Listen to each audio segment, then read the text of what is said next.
throwing things at us that we never saw coming. One day, everything seems fine, and the next, the ground shifts beneath our feet. Most of what happens to us in our life is completely out of our control. But there is one thing we do control, one thing that can change everything. It is how we choose to react in any situation. No one chooses cancer. No one signs up for this journey.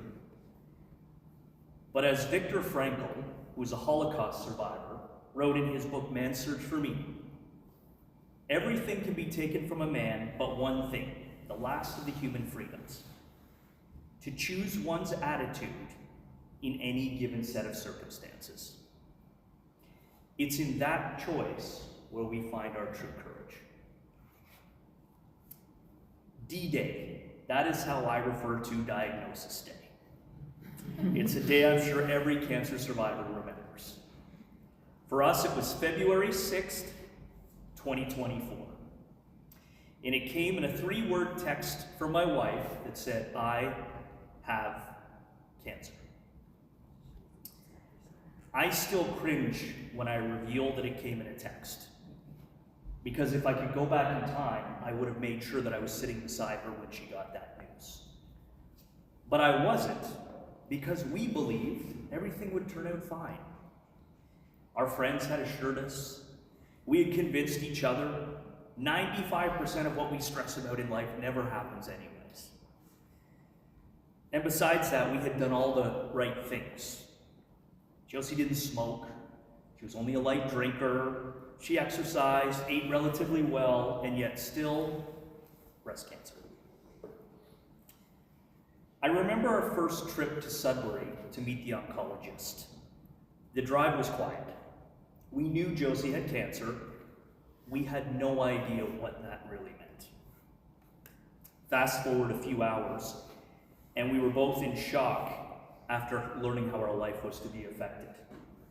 There was a why me moment, but why everyone? How do we tell the kids? Who else do we need to call? What about work? A lot of tears, and in the midst of all that, Josie turning to me and saying, "Well, since we're here, we might as well hit Costco." Never underestimate the power of retail therapy, right? From there, everything seemed to go into fast forward. Multiple hospital visits, doctor's appointments. We started using medical terminology that up to a few weeks before would have seemed like a foreign language. Our life had become consumed by cancer. It was all we talked about, it was all we thought about. 2 surgeries, chemo, daily trips to Sudbury for radiation, more chemo, which my wife will be continuing tomorrow and for the next few months. But amongst all of that, something else happened. We were shown more love than we would have ever anticipated. Yes, from family and close friends, but well beyond that. People who we previously thought of as acquaintances were now the ones stepping in to pick us up on the days when we needed it most. They didn't need to do it, it was never expected, but it was definitely appreciated.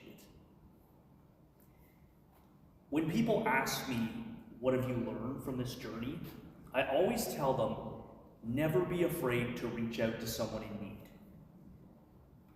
For some reason, we have this idea that, well, I wouldn't know what to say. Whether it's a medical issue, a relationship issue, a job issue, you don't need to know what to say because we're not expecting you to fix it.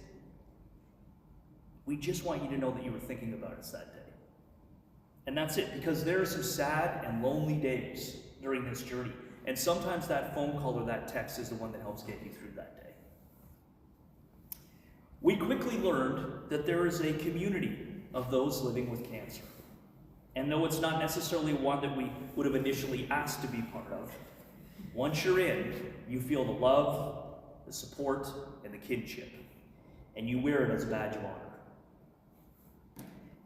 After being told that Josie would need more chemo, than earlier anticipated, we found ourselves in the dumps. We were feeling this drain. And though we couldn't control cancer, I decided we could at least do something to change our narrative, that we could find something positive in this journey, even if just for a moment. I couldn't fix it. Guys love to fix things, right? We wish we could fix things and just move on to the next thing. I quickly realized this was not something I could fix, but I could control how I reacted to it. That day, I decided to take on a challenge for my wife. One, to show her that I was in this fight with her. I pledged to walk and run from the Cancer Care Center in Sudbury all the way to downtown North Bay, a total of 129 kilometers. I would do it leading up to the Run for the Cure, and I would do it while broadcasting on the radio to bring awareness to all those who were in the fight. What happened next caught us all by surprise. The city started to really rally. From individuals to businesses, the North Bay Battalion got behind us, schools, and yes, the Warriors of Hope. I had hoped to raise $5,000 to donate to the Run for the Cure. And all of a sudden I was having to raise my financial goal on a daily basis because we kept exceeding it. My walk took place over 4 days, a journey that included a call from a Toronto radio station for an on-air interview. Who knew that they knew where North Bay was? Various emergency personnel, paramedics, firefighters, police officers, escorting me with their flashing lights, in some cases walking with me as well. People pulling over to hand me cash donations, and more horn honks than I could count. I had a woman who walked with me who was a breast cancer survivor, and she had just found out that her cancer had returned. She hadn't told her family yet because she didn't want to worry them, but here she was telling me. I broke down in tears when I got to Sturgeon Falls. People had lined the streets to welcome me, and for the first time, I started to believe that despite the monstrous blisters on my feet, I was going to be able to reach the finish line, even though we were still about 40 kilometers away. And when I say monstrous blisters, I want you to picture the size of a golf ball on your heel. But the moment I remember most was when I cut off Highway 17 to Main Street, North Bay. There was a woman who was on her way to chemo, and she had waited because she wanted to say thank you. When she hugged me, I'm not sure who was crying harder, her or me.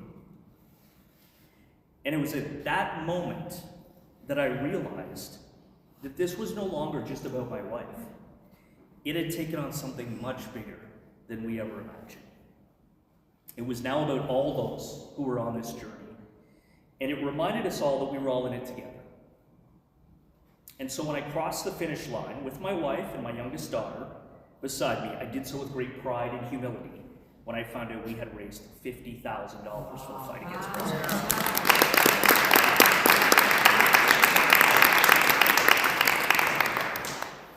But the interesting part is, the most satisfying aspect was not the money.